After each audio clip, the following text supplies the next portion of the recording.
Alright, I'll just show you what this does here. So this is the original image here. You have to make sure it's RGB mode like you do filters.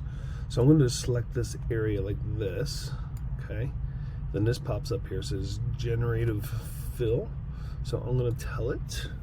It's kind of, you have to sometimes mess around with it. I had to mess around with it a couple times just to tell it as close as possible what I wanted. So match the pine tree.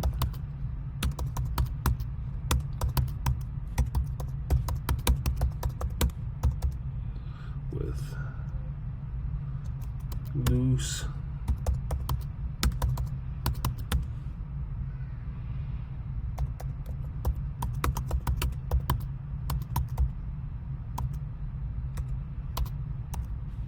yes, it's here. Let's see what it does.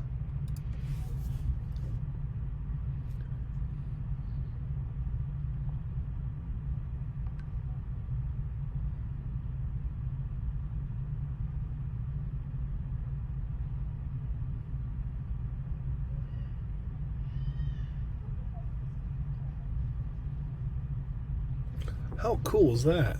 See, so what they did was they actually made it look like there's another pine tree underneath there, but that's pretty cool. So, if I wanted to do some more like this,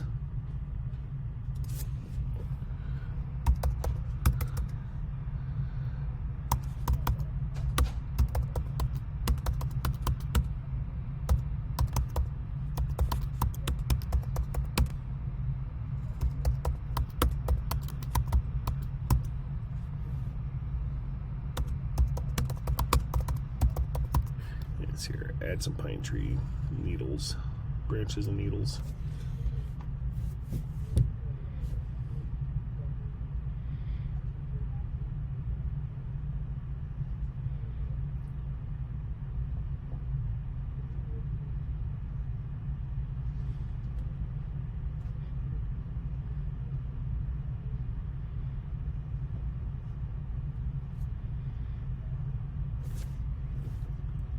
It's okay. Well, that line there, I'm sure we could figure something out there, but that's pretty cool what it did. So I just wanted to show you that.